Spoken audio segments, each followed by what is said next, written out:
Well, so my name is Aaron Standard. I'm one of the creators of Akka.net, and I've got Gregorius Sodharmo on our team with us. And we're going to be presenting our May Akka.net Community Standup now. And we also have a talk that we recorded with Peter Burland from Syngenta. He's a process scientist there, and he used Akka.net to go ahead and build a lab automation system for his company. Syngenta builds all sorts of agricultural products, and so they have to run lots of different long-running agricultural sort of chemical experiments.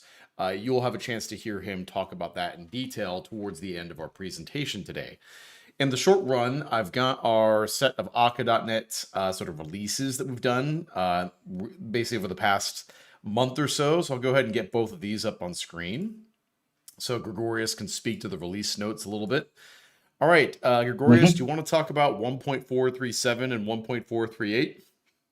Yes. On the 0.437, we did a fix on the extended actor system aboard. It will actually skip coordinated shutdown now. In persistent query, uh, we changed the failure log messages of all event query from debug to error. In coordination, we fixed the lease provider instant activator to fix the exception handling. And in 0.4.38 on Akka Stream, HMO added support to recreate closed substream automatically in group by operation, which is pretty cool. And he also fixed a bug where actor ref source is not completing properly. In Akka Remote, we fixed a typo in the Akka Remote Hokum configuration. There's the thumbprint is written as thumbprint in there. So yeah, we fixed that. And in Akka Cluster, Aaron added channel task scheduler support. So channel task scheduler actually work in Akka Cluster. Yeah, and that actually brings me to we'll talk a bit about Akka Management in a second. But this Akka.net large network testing that we did here. So I think I've got this up on this tab. This is a library, well, not a library, it's actually a full-blown sort of Akka.net project I developed in order to do some work for a Petabridge customer who was running a 200 node Akka.net cluster and was trying to troubleshoot some performance issues with it. Basically, they wanted to understand what the overhead of different configuration options were in a cluster of this size. And since I had never run one myself, I decided to give it a try. So I used this sample to go ahead and spin up a 200 node cluster on Azure Kubernetes service. And you can kind of see, and this is using Akka hosting and Phobos and a couple other bits of Petabridge tech in here. But it's pretty neat. And we use Pulumi if I go over here. We have three different Pulumi stacks we use for deploying this. So if you've heard me talk about Pulumi on any of my live streams before, you can go ahead and get an example of what some production Azure Kubernetes service settings might look like in here. We learned a couple of interesting things from running those experiments, namely that the channel executor, if I go and dive down into, this is a report I put together on CPU utilization, memory usage, bandwidth consumption. We basically discovered that once I got 150 total pods deployed, now each pod had two containers. We also built a .NET Monitor sidecar container. So this was a total of 300 containers we deployed. We came to the conclusion that the default sort of Akka.remote settings were utilizing 80% of all of the resources inside this Kubernetes cluster without actually running any traffic. And this points back to those idle CPU issues that have been known for quite a while inside Akka.remote. So that was very illuminating to be able to actually see that in production. When we've tried studying this on like a single process from one of our local development machines, it's very difficult to appreciate what the resource footprint of these settings look like. Running hundreds of instances of these on a dedicated cluster makes it much easier to understand what the performance implications are. So where the channel executor comes into play here is we decided to go ahead and try running the same workload using the channel executor instead. And you can see that if I go ahead and blow this up real quick, that the total number of threads per process dropped from about 85 to 50. So many fewer threads needed to be used to perform the same work. And then on top of that, the CPU utilization for a 150 node cluster went from being, I think this is measured in millicores right now, but basically it went from being about 80% CPU utilization in the cluster down to 22% CPU utilization. So a, 75% drop in CPU consumption. And then eventually we ramped the cluster up to about 200 nodes, and we actually found a pretty nasty sharding bug, which we have fixed in Akka.NET 1.5. But generally speaking, we've come to the conclusion that the channel executor is a much better choice for preserving CPU consumption. Now, that being said, the one downside that the channel executor does have, based on our measurements, is that its throughput is about half of what Akka.NET's current defaults are. I'll talk a bit more on Akka.NET 1.5 and some of the things we're going to try to do to mediate that. But this was still an interesting set of experiments for us. We also learned that things like Akka.distributed data use an enormous amount of bandwidth when you're running in a really large cluster. This all the replication and placement messages do generate quite a bit of traffic. And when I say enormous, I guess I should put that in context. Enormous means like the difference between a 200 node cluster producing 20 megabits per second worth of traffic versus 8 megabits per second, which is what would happen if you used Akka.persistence as the state store mode for cluster sharding instead. So it's not a tremendous difference in the absolute terms, but in relative terms, it does matter quite a bit. For a busy production Akka.NET application, it would probably be insignificant, relatively speaking.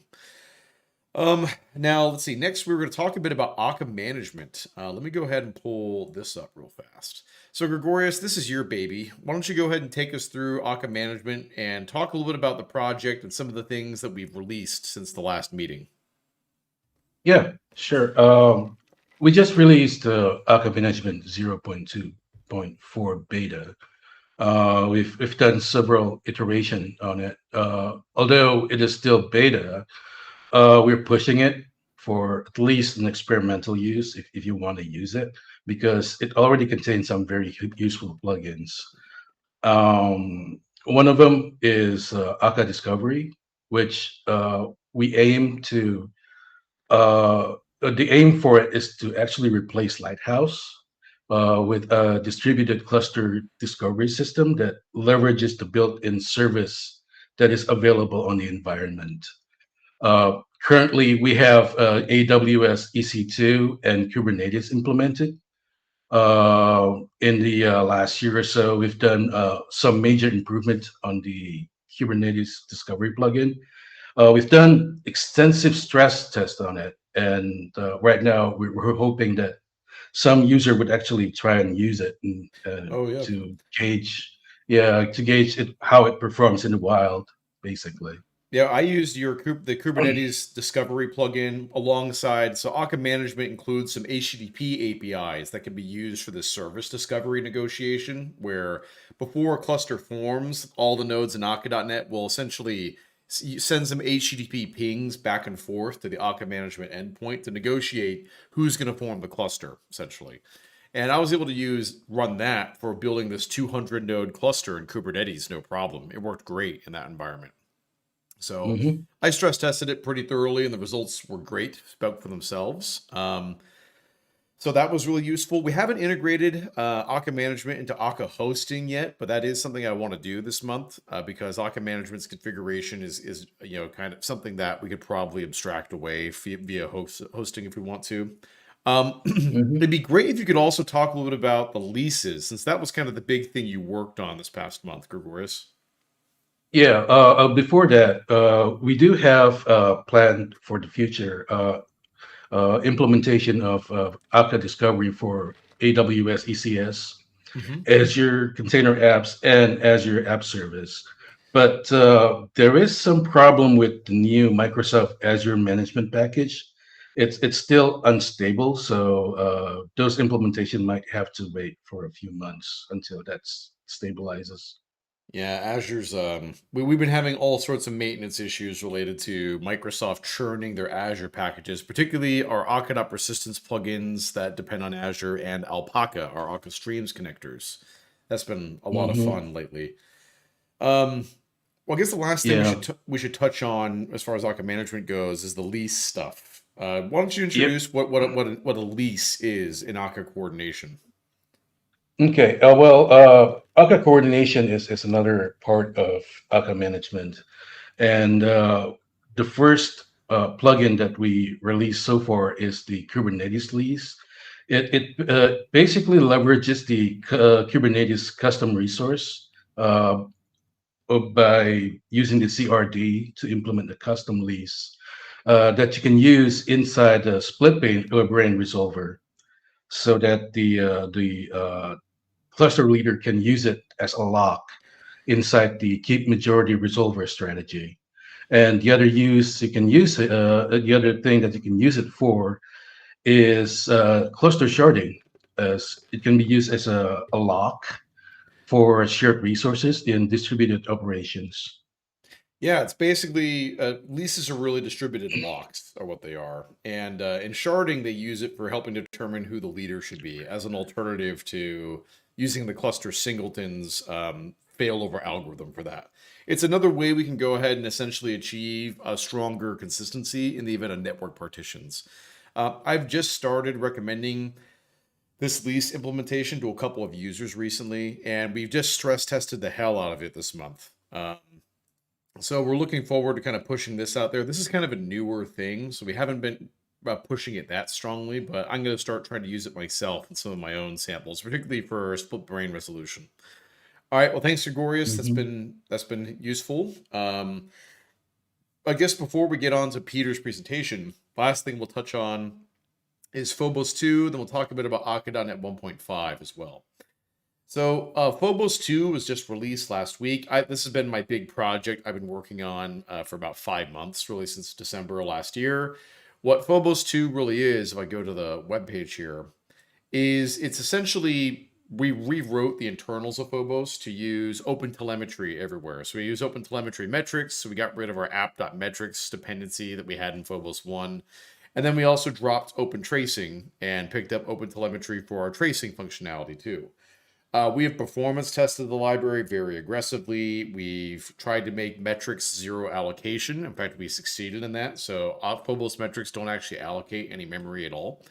And then lastly, we've integrated everything with Akka hosting to make it essentially HOCONless to go ahead and configure. So we're going to be announcing a introduction to Phobos 2.0 webinar probably later today. There'll be an email going out about it. So you'll have a chance to go ahead and see some live demos, ask some questions, and we put some YouTube videos up. I kind of walk through its functionality and how it works. Right now, we're spending a lot of time working with some of our Phobos 1 customers on migrating to it. And so I've been dealing with all sorts of weird problems like how to go ahead and get the OpenTelemetry line protocol to work with New Relic or how to work with Datadog and that sort of thing. But this is all kind of a good thing because OpenTelemetry is really the future of how observability is going to work in .NET generally, not just Akka.NET, but also platforms like ASP.NET. You're going to need to know it. So that's all been going pretty well. And then let's talk a bit about Akka.NET 1.5, since we've been making some pretty significant progress on that over the past couple of weeks. So, Gregorius, your primary project has been addition to Akka Management. You've been working on the async test kit, and you're getting ready to merge that into the Akka.NET 1.5 branch in the next day or two, right? Hmm. That's Actually, I'm going to try it right after this talk. So yeah. perfect. And so the async test kit means there's no more sync over async calls anymore. This should make the test kit much more reliable and more performant. And generally speaking, it'll help reduce the number of false positives and flaky tests we get inside the Akka.NET test suite itself. That's one of the primary things motivating it. A couple of other big changes we recently made to Akka.NET. If I go to our commits, just yesterday we added .NET 6 dual targeting to Akka.NET. This is done in order to help meet some of our performance goals. And what I want to show everyone here is actually one of the pull requests we have not yet merged in, but I just authored this morning. is we decided to go, this is a change I've been eyeing since this interface was first added to .NET Core 3. But this is the iThread pool work item. It's a native way of being able to queue items into the thread pool when you have, basically full trust privileges inside the system. But what's very useful about it is it gives you some control over thread locality. So if we take a look at the little API right here, this thread pool dot unsafe unsafe queue user work item, you have to see this little property right here, prefer local. This essentially means that if I am an actor and I'm scheduling a mailbox run for myself, whenever I go ahead and use the dispatcher is going to prefer rescheduling me onto the same thread that I'm already running on right now, which means that there's not going to be any context switching. If you're not familiar with context switching, that's the process by which memory has to essentially be moved from one thread to another, and that causes this sort of switch in execution context that basically taxes the memory and the performance system a little bit. It also means that any cached items you had when you're running on, let's say, your previous core of execution, none of that, let's say, L1 cache that you were leveraging before is available anymore, because you might be running on a thread that is now scheduled onto a different CPU. So what we've done here is we've essentially made it so by default, the Akka.NET built-in dispatcher that is available out of the box is always going to prefer rescheduling on the same thread it used before. And to give you an idea of what the performance impact of that looks like, let's take a look at our ping pong benchmark. This is an in-memory sort of high throughput messaging scenario. So we're not touching Akka.remote here in this case. So for our receive actor and our actor message base, I think we're processing about 9 million request replies per second. This is on a Gen 1 Ryzen machine here. And then this is using, I don't exactly remember what the throughput value is for. I thought this was for the total number of actors, but I might be wrong about that. It looks like the actor counts up here. By the way, we start with about 8 million, and we get as high as, I think, 54 million is about our peak in here. Yeah, 54 million messages per second is our peak. If we take a look at our new setting, our baseline value for high throughput, our lowest possible throughput setting, is rather than it being 8 or 9 million, it's now 25 million. And this is where you're going to see the impact show up most, because it's the same two actors being scheduled over and over again without any context switching. So we're now like 4 times faster than we were before. On top of that, our maximum possible speed is 70 million messages per second rather than 54 million. So that's, my mental math's a little shabby here, but that looks to me to be about a 33%, well, 33, maybe 25% increase from where we were before. Maybe that's like 20%. And then down here, I think the best possible value we got for the receive actor was like 64 million messages per second.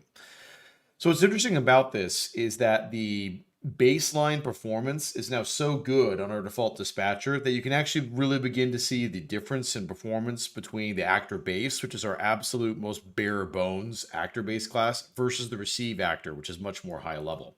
So you can see that the actor base is consistently faster. So essentially we've moved the bottleneck from being our dispatching system to being the way the actors are designed themselves. So that's a pretty significant change. We're looking forward to getting this merged in. As I mentioned down here, we can't quite take advantage of this in Akka.remote just yet, not without changing a couple of settings in there, but we're going to work on trying to get that done. So that is the gist of, I think, our future plans so far. We're going to keep working on a couple of other .NET 6 specific issues. I spent a few hours last night trying to work with some of the new zero allocation string APIs. Unfortunately, didn't actually improve the performance, so I haven't pushed it yet. So we're going to keep working on that. We're going to also work on improving the serialization APIs to also be zero copy. So, doing things like taking memory and span arguments, that sort of thing. But for the time being, I think this is probably a good place for us to go ahead and put Peter's, to go ahead and play Peter's presentation. Does that sound good to you, Gregorius? Mm-hmm. Sounds good to me. Okay. Well, I'm going to go ahead, and I apologize for the quality of the video here. We went ahead and recorded this over Google Meet, and there's a couple of things I'll probably do differently next time. Namely, I'd make Peter's presentation full screen. So I'm going to go ahead and press play, and I hope you all enjoy it. I think Peter said he was going to be attending today in order to answer some questions in YouTube chat. So please go ahead and ask any that you might have. So here we go.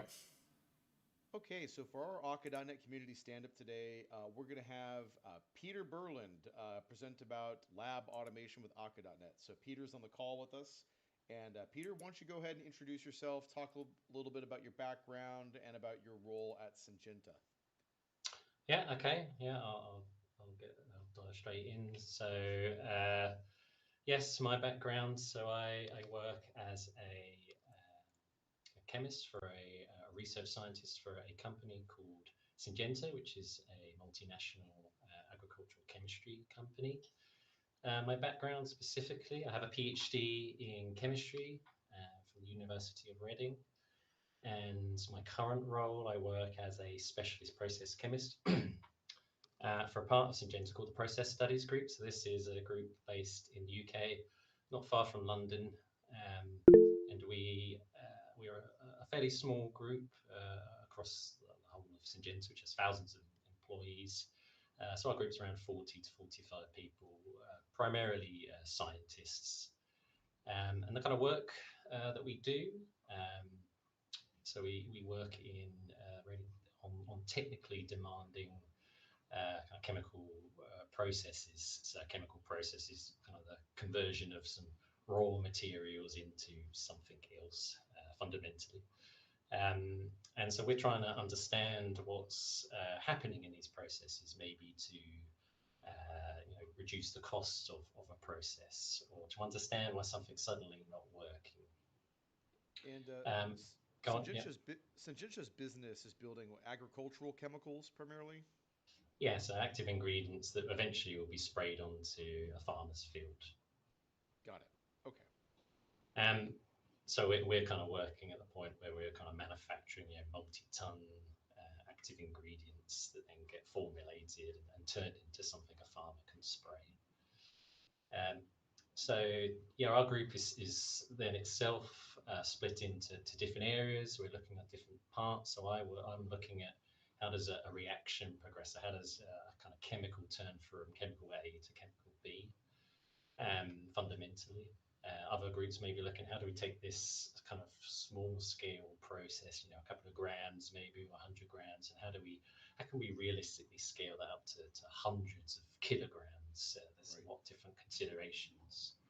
Um, so yeah, so different parts of that, or how do we purify the material, and how do we control that to give us kind of desired properties? So really challenging parts of a kind of chemicals life cycle.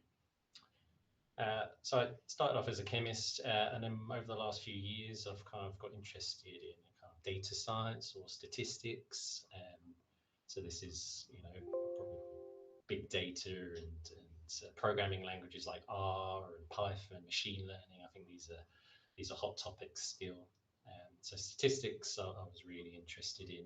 So much of the role migrated, and what I was really driven by was actually how can we bring some of these principles of statistics to the kind of chemistry, to the chemistry that we do, to studying processes, um, which is I'm trying to represent over here on the right with this Venn diagram.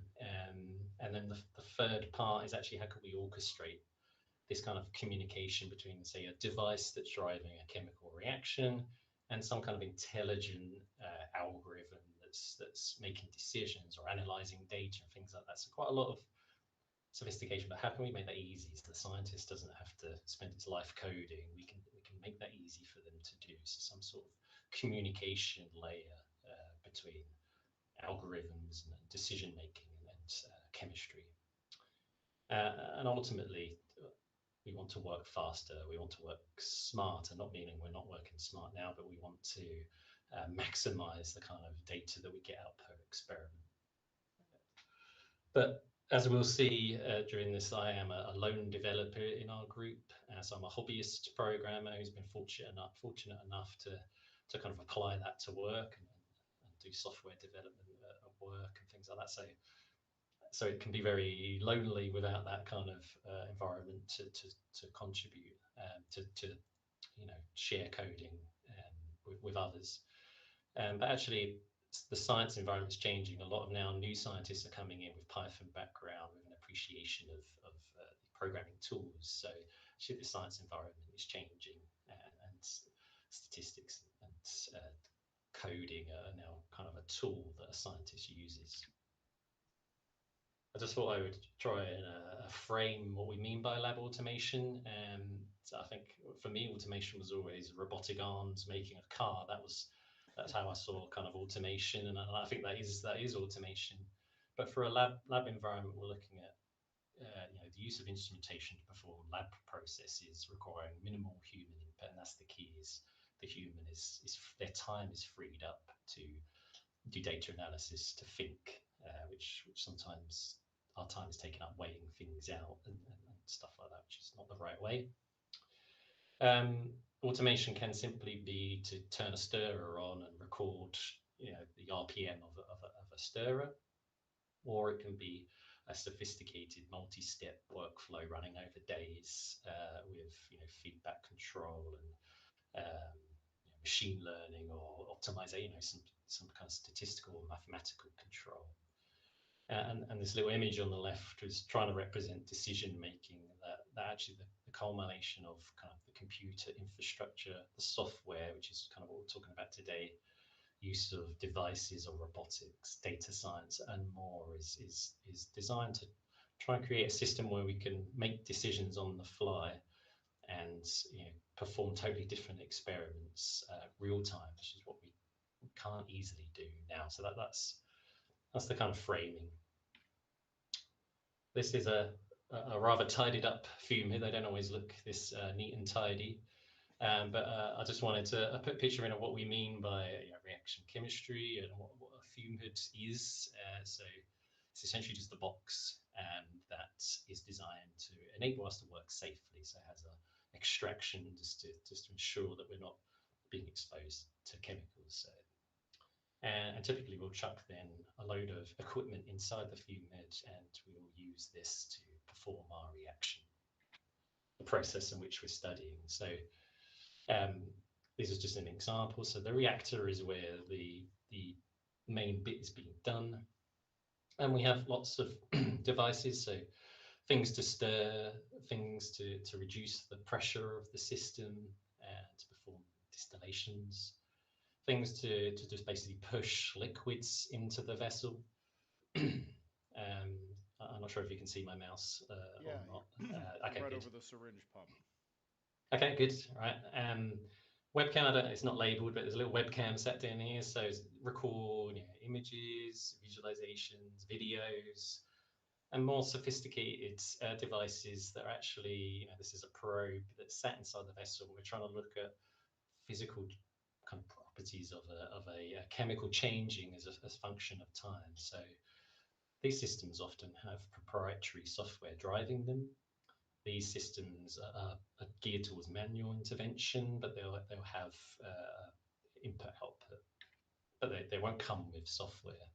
And this is the real challenge, is that we have multiple devices. This is a snapshot of what we have that have multiple different communication. So for a syringe pump, it's typically the RS-232 connection, USB. You'll be sending serial commands for devices like these, maybe OPC UA commands, Ethernet, so TCP, things like that. So, we've got multiple different data types, multiple different commands, multiple different devices. There's no platform out there that easily integrates every device.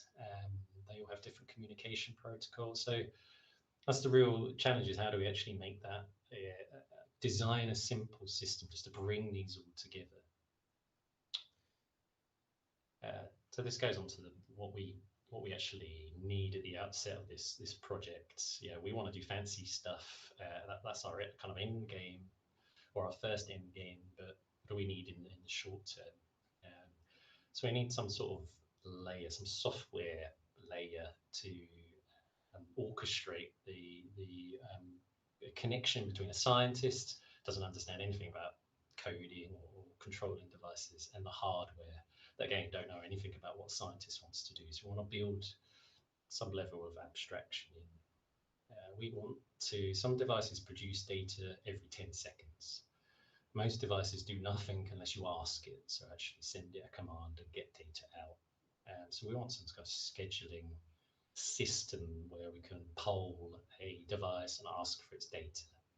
And we want that to change. So I had a reaction running for 20 days or near 20 days where someone was off with COVID, so that the reaction was going. They had something like 4 billion data points because it was acquiring every 2 seconds across a range of devices. Oh boy. About 95, yeah, it was about 4 gig kind of database file, and it was basically 4 billion points of just 25, and it was total waste of data. So we want some way of having that to change, being able to change that timing of data extraction. We're not always in a luxury position to have fast Wi-Fi or Ethernet ports at our fume hood. Sometimes Wi-Fi in these fume hoods can be quite poor. It acts as like a cage to stop the Wi-Fi signal getting in. So we need some way of just doing local control. So just directly at the fume hood, controlling the devices, but also take advantage of cloud systems. So we use AWS quite routinely at Syngenta. So we need some remoting, but critically we need a user interface. Must be resilient. So you'll be amazed at what a scientist will do. You've spent all this time crafting this beautiful lab automation platform. They come along and start disconnecting devices, and obviously the whole thing, it can implode because it's wondering now where this device is. So resilience is obviously key. And then a reaction will have certain life cycles, an idle state where you're just kind of bringing these devices together. You're running in the reaction, so like an active state, maybe a paused state where you want to make changes. So we need to manage these behaviors. Got it. So I guess how did I stumble across Akka? So I'd like to say it was a smart way, but it was probably a little by accident in a way. So I really programmed a little bit in WPF, and I came across an MVVM framework which uses the reactive extensions. I think it's called. Is this The the C# reactive like UI framework? that's it. Yeah, I was trying to remember what it was. But I was like, yeah, what's that? Because I've typically just used Prism, and so yeah, I came across that. And I was like, what's reactive extensions, and what's this kind of concept? And so I brought this book here on the right from Manning, and I really like this concept of kind of data flowing. You kind of subscribe to that data, and you can react to that data being produced. And I kind of thought, okay, maybe there's something in here, and I have to admit I struggled to get my head around the kind of concepts being presented. And then I stumbled across I got myself a Pluralsight subscription, and I stumbled across this IoT representing IoT systems with Arca.net by Jason Roberts, and he presents a tutorial or a course on managing thermometer or thermocouple devices in a block of flats or something like that. And suddenly it kind of clicked just how powerful this could be. Instead of just a thermocouple or something, I got a syringe pump or an overhead stirrer, but the concept was the same. Actors could be used. So it's a fantastic series of courses. I think some of them have been archived now. But I think building on that, the series of blogs, I think provided by your own website, the GitHub repository, other blogs out there, I think that really meant I could, the onboarding was actually quite straightforward. Great. The other frameworks, Arca is not the only actor framework. There's quite a lot out there. We use in Syngenta, we use this proprietary lab automation programming language called LabVIEW, and probably unlikely anyone's heard of that here, but it's a graphical way of creating code, which I don't really connect to. I like normal kind of text-based coding. But Rust, I think, is a brilliant programming language. They've got quite a good actor framework, but at the time, I think it wasn't quite developed enough or documented enough. And I think there's one by Microsoft, Orleans, which I saw recently, but I kind of didn't see the advantage of changing. So I guess, does Akka really tick these boxes? And obviously I wouldn't be presenting if it didn't. So the abstraction obviously provided by actors, and that's, you know, being able to abstract a device as an actor really enabled a complete change in mindset, I think, of how I approach lab automation. The scheduler is obviously key to being able to extract data out of systems that don't produce data by themselves. The remoting, so Arca.NET Remote is obviously set up for kind of communication across networks, and the dispatches that are used for when you want to make UI changes, the simple one-liners, which we'll see later, for connecting to WPF, have been just really nice because they really simplify the coding.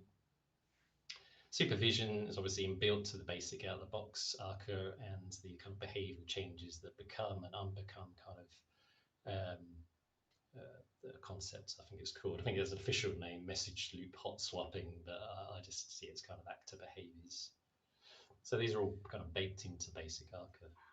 I had one question for you, Yep. which was, in your orchestration layer, you mentioned all the different I/O channels that these different devices in your labs actually use. So TCP and serial Yep. sockets and all that sort of stuff. Yep. What did you use to actually facilitate communication with them? Did you use Akka I/O or anything like that?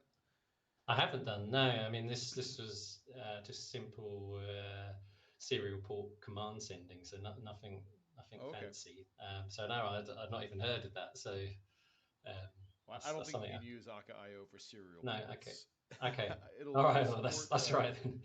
it'll support UDP and TCP, but that's about it. Okay, yeah, Yeah. okay. That's interesting because we only got one device that currently, or actually two, that we communicate through the Ethernet. So yeah, primarily it's serial port Gotcha. connections as a very low level.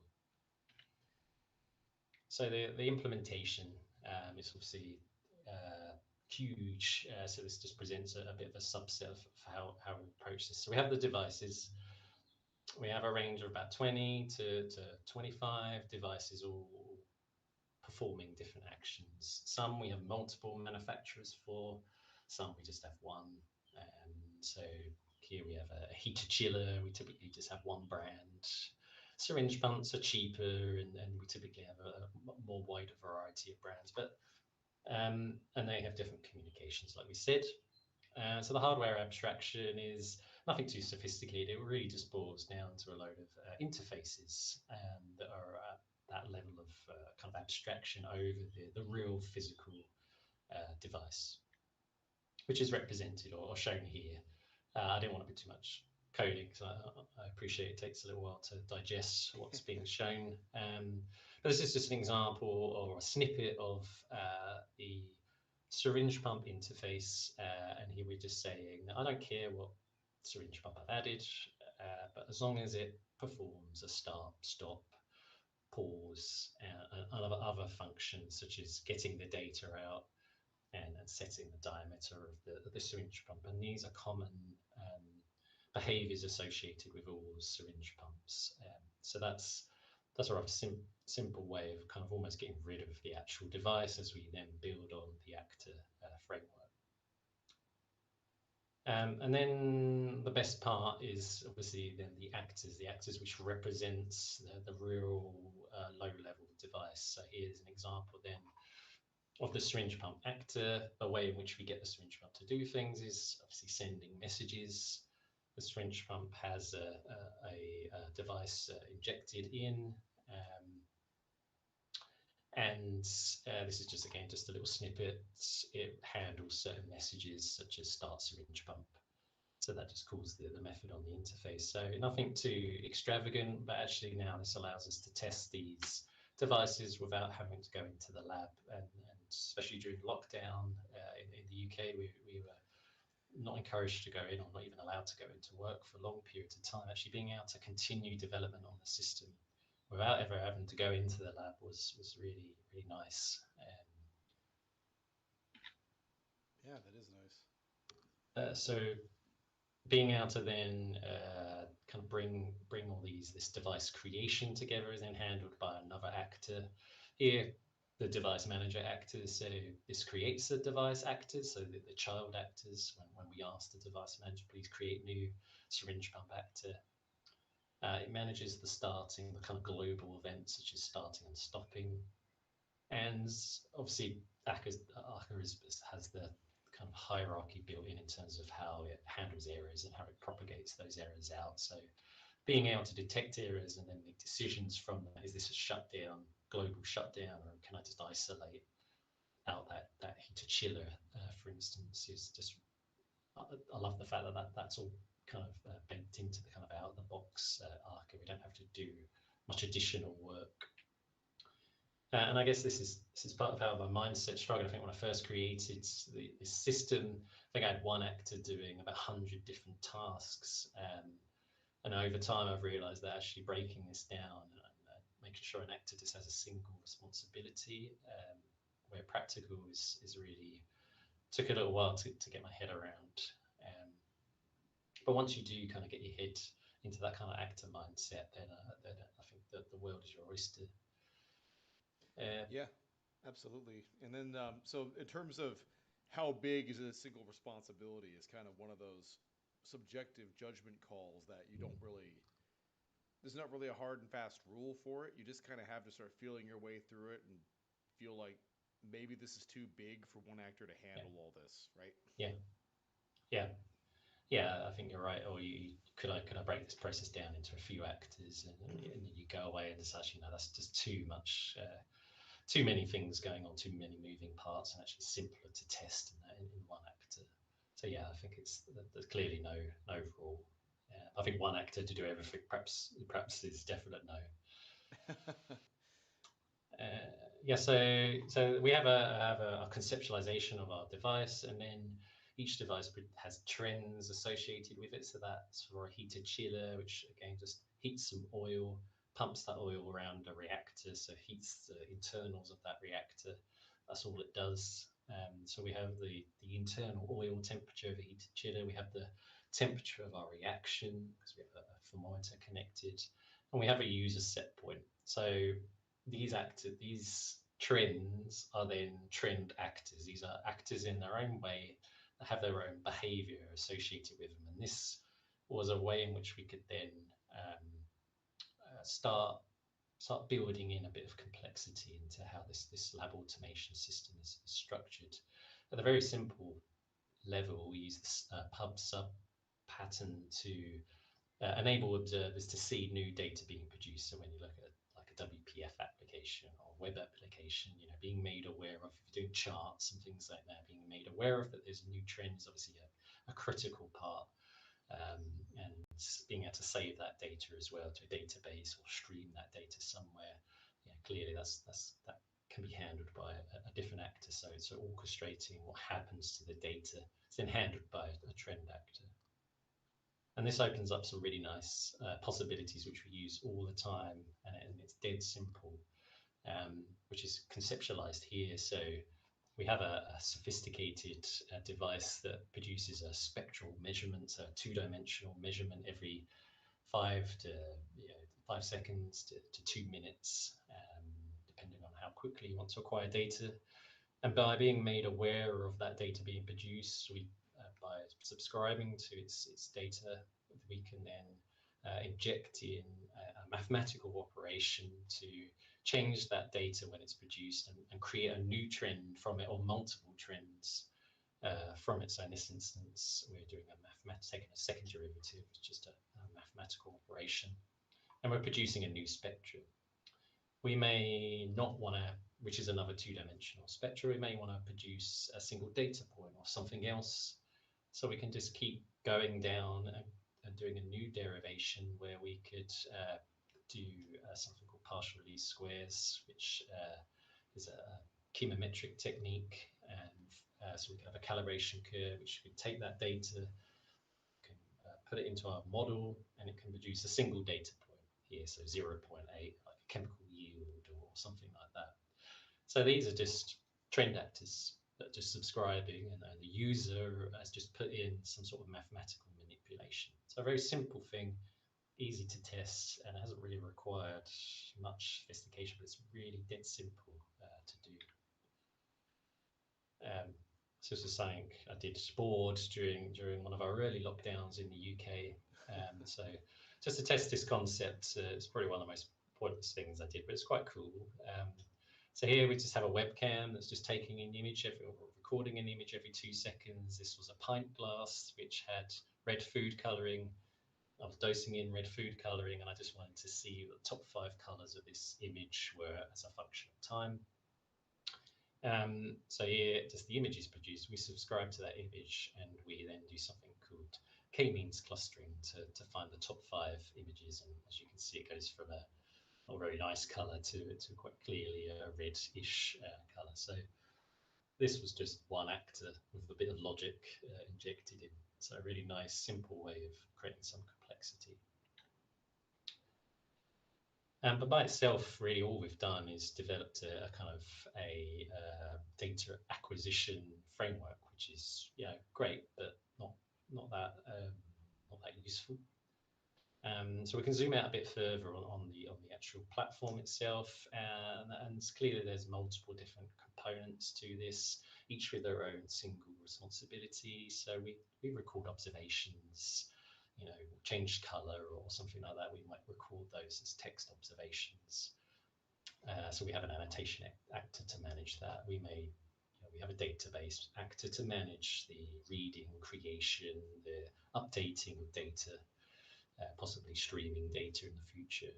We may want to send out email notifications. We may want to, or we do want to standardize how we capture what exactly has happened in our reactions. So we want something to manage all that. So we have quite a few actors that are handling multiple different aspects of the complete life cycle, which can all be tested in isolation. So I guess the key is, the average scientist here doesn't really care whether you're using actors or C#, and they don't even know what C# is. If anything's not Python, then they're not interested, because it's the only one typically people have heard of. So they, not as if they don't care, but their interest is in what's in it for me, or what's the value in what you're doing. So that's a critical part of this. No matter whether I've got 400 unit tests and they're all green, that doesn't matter. I want to know how is it going to help me do my work. That's the key. So obviously building a user interface, because so far it's just a class library. It could just be a console application. It's nothing fancy. So obviously developing a user interface is a critical part to engage scientists and what you can do. So WPF, I realize that's I don't know if it's naughty of me to say I've developed a desktop application because everything's cloud-based these days for good reason, but I love WPF. I think it's a very good, robust framework with some fantastic proprietary libraries out there, especially for visualizations. So I think this was my go-to one, and actually I'm not a cloud engineer, so getting into AWS and things like that is a bit intimidating for me. So I wanted to keep it simple, something where we're focusing on value delivery, not worrying too much about the kind of the cloud infrastructure and things like that, which I think is the longer term. And the key is that I've had support from management to actually fail, which is quite nice. Here's something I'm doing. I can see there's a value that could be there. So here's some really difficult technical projects. Go away, use your orchestration system, and if it works, great. If it fails, what have we learned? And that's quite refreshing. And here's just a few screenshots of the WPF application. I wouldn't even risk doing a live demo because they always fail. So so a key part of WPF is obviously you've got to think about that connection between your view models and your actor system. So I think inspired by another Jason Roberts course, I think, or a blog Akka and WPF, there's a series of kind of actor bridges that just handle that connection between your model, I guess, which is your orchestration layer, and your view model, which is obviously key for charting and things like that. So I use this view with dispatcher, a simple one-liner that enables me to do UI updates on the actor itself. I guess the caveat is you want quite high throughput on that actor. I guess you don't want it sitting there for an hour trying to figure something out. Otherwise, I think your whole system would just grind to a halt, which is fine in this instance. So there's just a few screenshots. So being able to connect devices and just search for them sounds really simple, but actually it's quite novel, because most proprietary systems that we have, you have to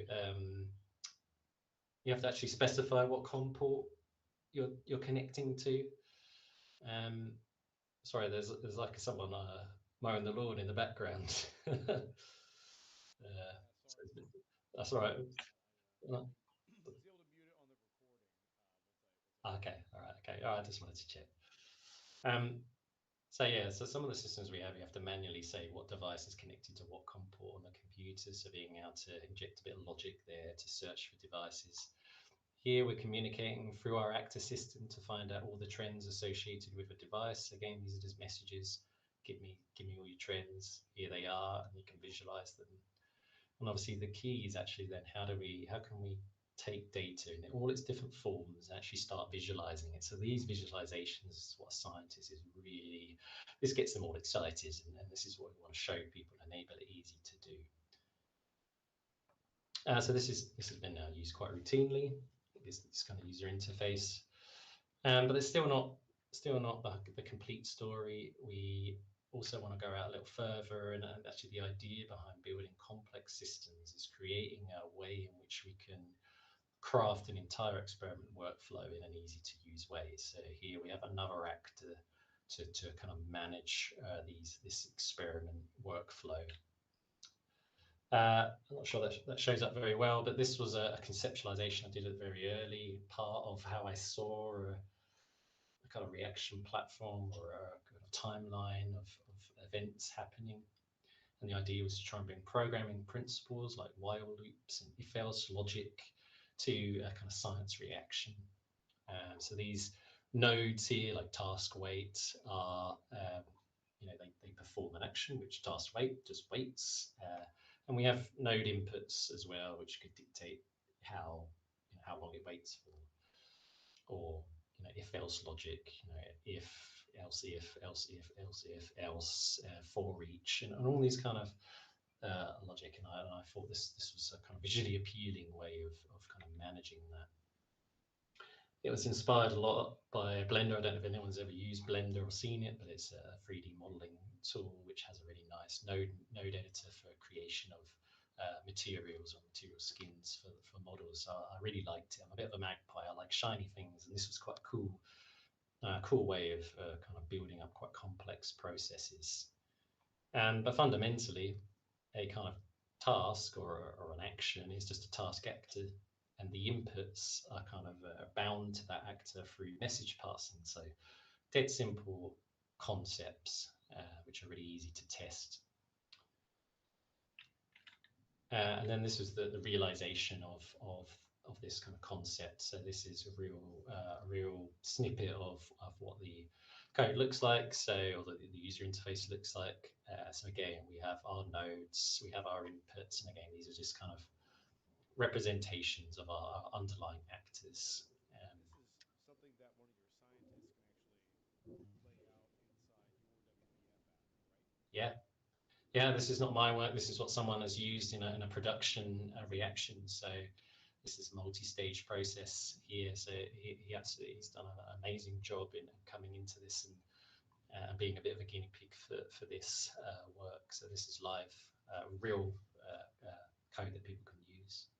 That's very cool. Do you have some sort of like custom DSL or something that you can persist these rules in, like some way of because I find that we have a lot of customers and Akka users that try to come up with these sort of dynamic programmable workflows between actors. And I've had to build systems like that myself before, but I'm always curious to hear how other users do it. Yeah, I'd like to say it was smart, like a DSL, but really it's so each task is basically about 4 lines of code, which will just send communications to a device. The node inputs are just managed at the user interface level to stop, you trying to assign a double to a vac bump, which doesn't make sense. So there's a bit of logic in there to stop some of these events happening, and this whole code here is exported as like an XML file. So that's probably not really a DSL, but it's standardized in a way to allow export and import and things like that. So yeah, nothing fancy. My first concept was to build a DSL that people could type out, and it would then be created. The actors would then be created from it. But actually, I thought that was too hard. So this felt like a nice, easy way in. Yeah, nothing with me is too sophisticated like that. I don't think I'm clever enough. So yeah, this now allows the scientist to not have to think too much about what's going on underneath, and we can these green boxes are just the state of what's happening in the experiment. So green means completed. This is just where a user selected the box, and this kind of yellowy color is in process, as in it's currently being executed. So this has now really helped scientists get engaged.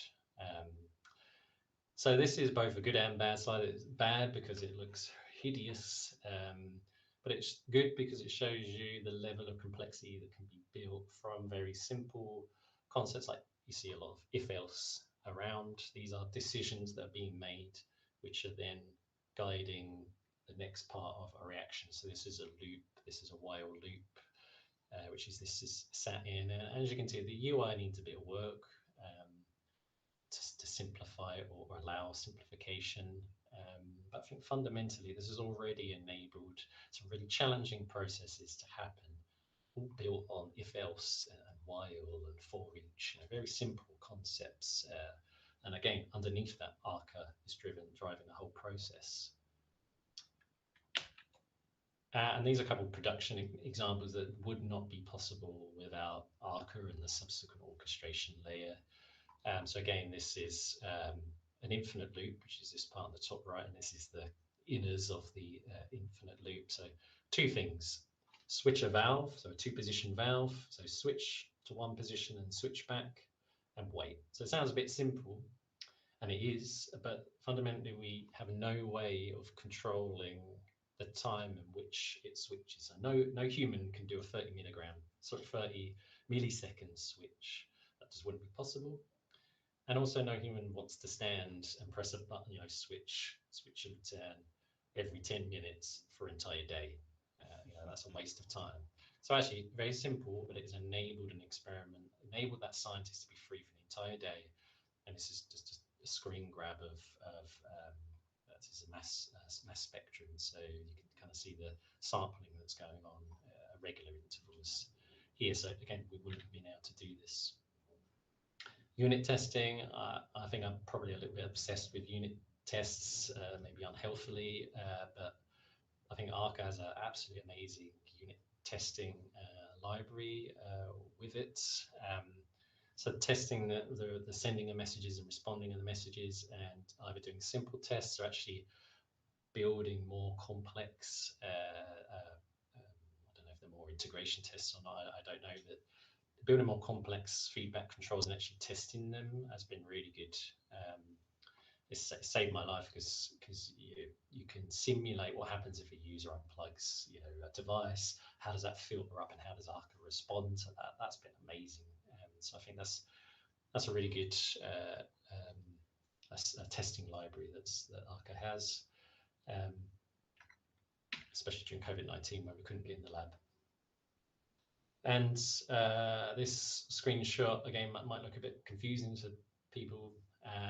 But all we're looking at here is we had a very complex workflow where we have multiple steps. We're going in a loop, we're looping over an array of values and performing basically an experiment at each of those loops.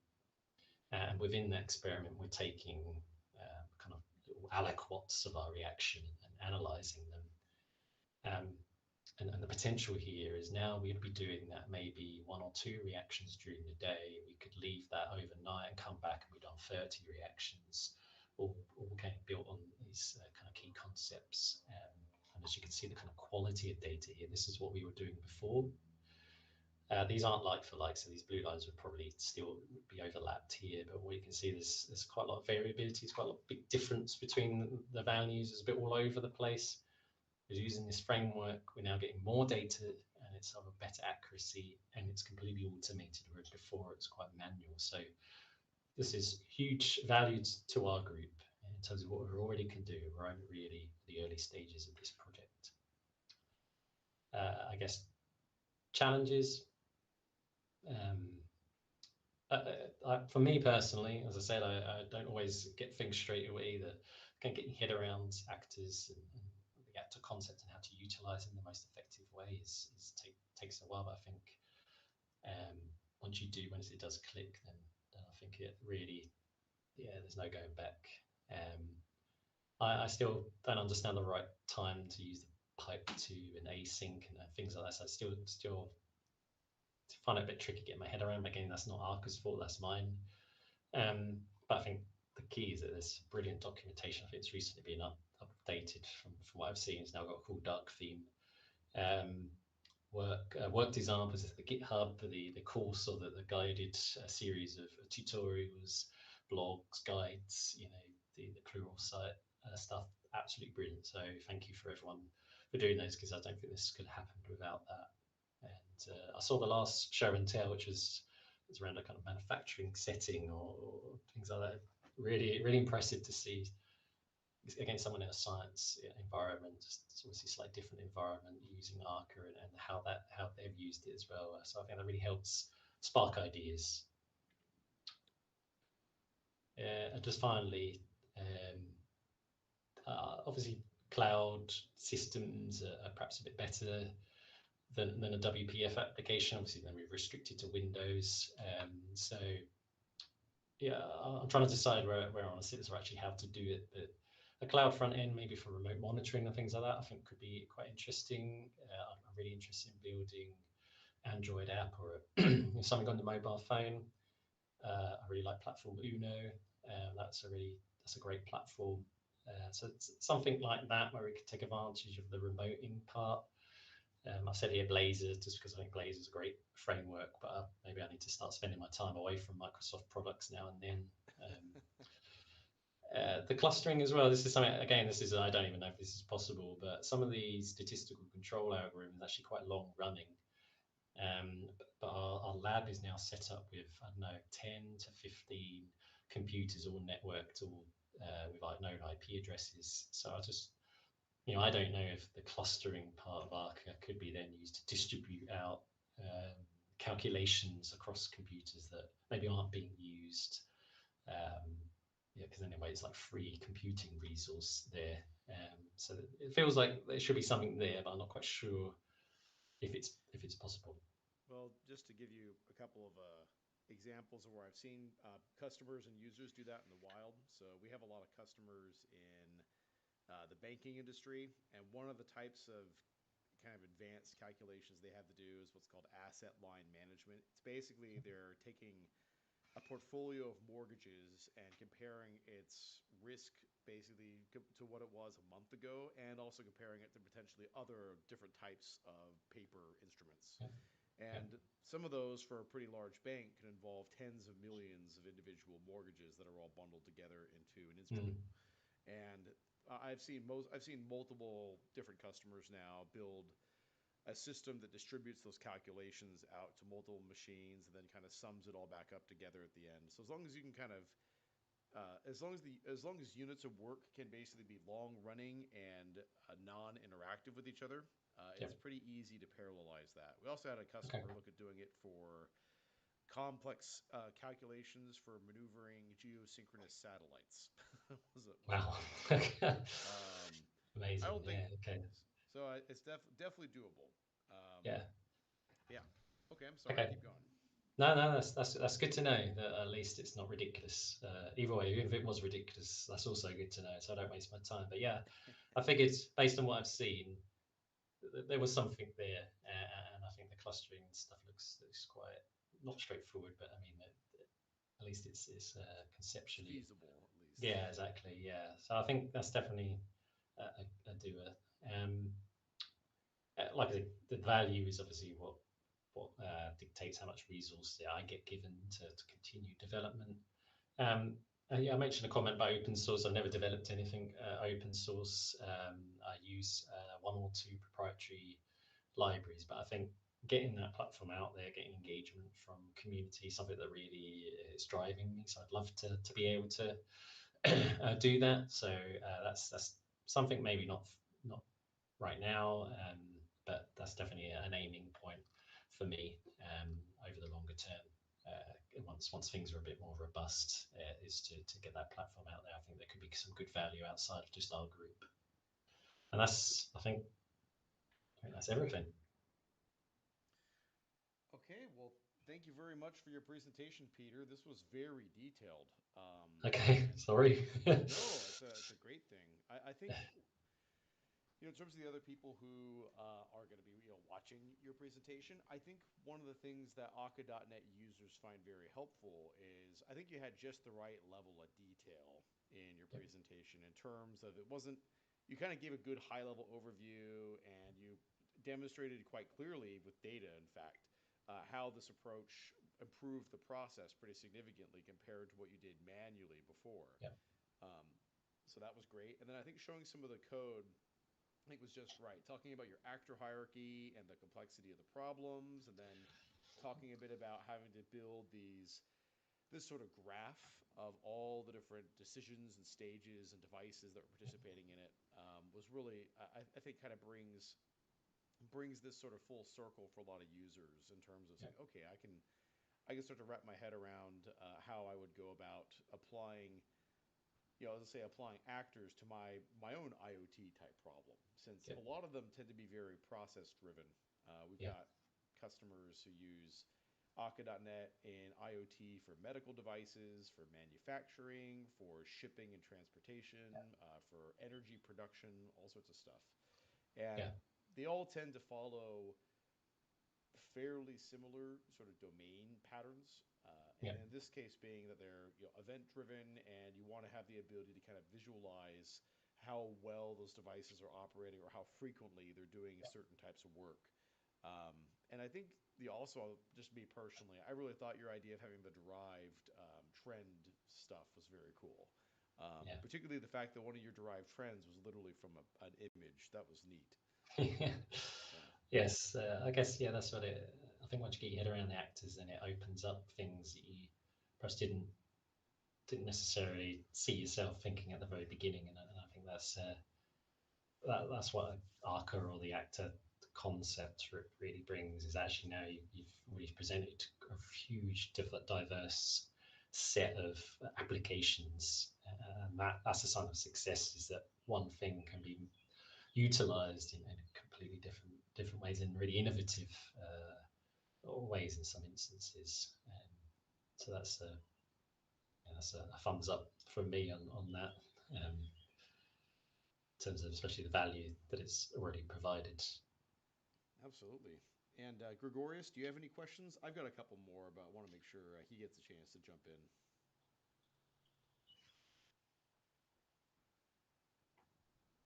I think you're on mute, by the way, Gregorius.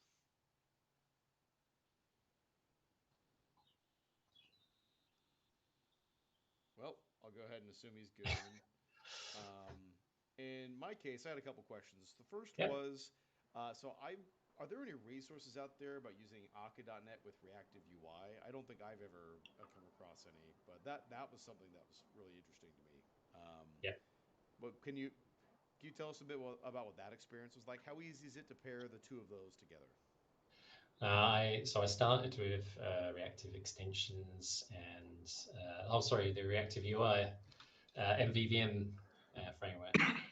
Yeah, I gave up with reactive UI just because I struggle so much.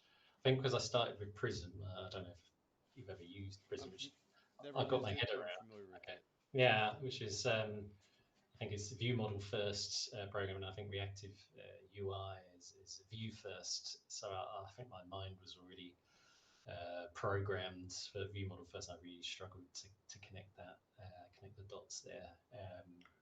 So that again, I don't think there's an issue. I've seen a few blogs quite outdated now on reactive extensions with Akka, but again, if something's too painful to code in and develop and get your head around, for me, that's just a no-go.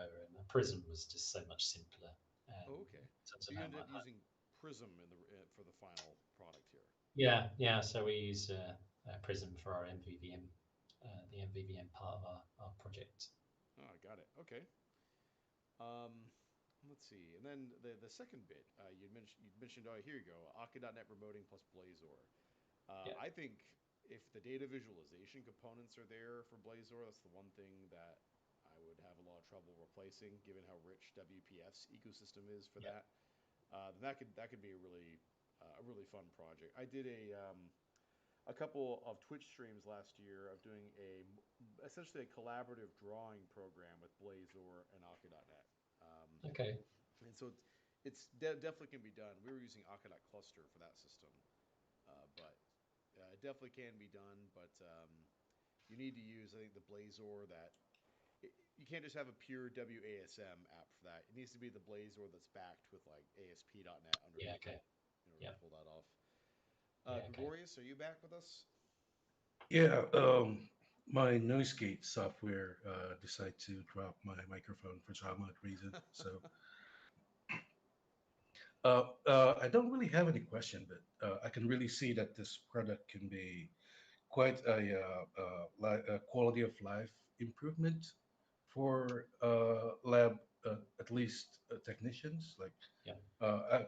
it's a long way from how I've done it back in college. Chemistry lab is always a chore because, well, you know, uh, the only automation we have is Excel, and we have to take measurements every few seconds, and we have Yeah. 2%, one's reading, and the other one's actually typing in data and all that. So Yeah. yeah, I think often hasn't sometimes it hasn't actually changed much further than from that, to be honest. In some parts of the science environment or the lab environment. So these hmm initiatives, I think, are key to get over these hurdles of very manual operations. yeah, that's really cool. It's also really cool that you can actually bridge all of these divergent communication protocols between devices. Yeah, yeah. I mean, Yeah. that's the key. I think there's an effort in industry to standardize the communication protocol. It's hmm SILA, SILA, or SILA 2, which is an effort to say we just want one communication standard for Yeah. devices. I know that in astronomy, the absolute standard is the ASCOM driver, which Okay. is supposed to talk to every astronomy devices out there, but I Yeah. don't think there's any um, created yet for the lab environment. Yeah. Yeah. I think the problem is you're reliant on a proprietary hmm companies that make proprietary devices actually agree to do Yeah, that. So if it's not in their interest, obviously they're not gonna embrace that, which is a shame for users of the device. yeah, that is true. Well, But Peter. yeah, just Oh, sorry, sorry, Peter. just quickly, just because you mentioned Blazor, and obviously, if you could share somewhere I can go looking for it, I guess. But I'd be interested just to see what you did there, because Blazor has a good proprietary library for 3D visualizations and things like that in Blazor. Cool. So it's JavaScript based, but obviously you can do interop with JavaScript quite nicely in Blazes. So yeah, any pointers there would be most welcome. I'll pause the turn off the recording here in a minute, then I'll show it to you. Okay, all right, brilliant. Yeah, of course. But just to go ahead and wrap up, Peter Burland, thank you very much for your presentation on using Akka.net for lab automation at Syngenta. This was amazing, and I'm sure some of our users will have some questions that they can leave in the YouTube comments here. Maybe Peter will be kind enough to come back and answer some of those. If not, we will do our best to try to fill in for him during our live community stand-up. But otherwise, Peter, thank you very much for your time. That's all right, no worries. Thank you for having me.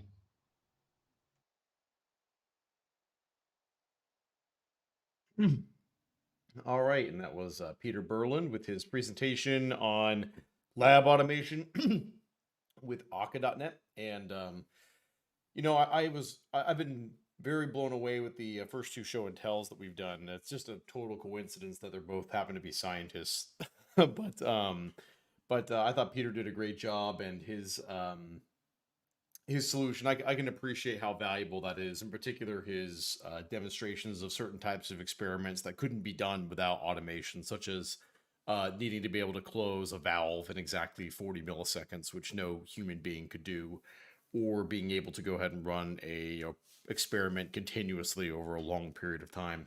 So I thought that was a really great example how to use Akka.net in a sort of scientific context like that. So I think that'll do it for this month's Akka.net Community Stand-Up. Join us for our next one in June. I don't remember what the exact date is for it, but it's always the second Wednesday of each month. We are looking for a show and tell speaker for June. Our June speaker that we did have scheduled needed to reschedule, so he'll be presenting a little bit later this summer on using Akka.net for real-time vulnerability scanning. That should be pretty neat. But in the meantime, we are looking for another show and tell speaker. We'll include a link in the description where you can apply for that. But otherwise, thank you everyone for your participation. Sorry about some of the audio quality issues. We're still obviously working on professionalizing our delivery process for these community stand-ups here, but we'll get it right.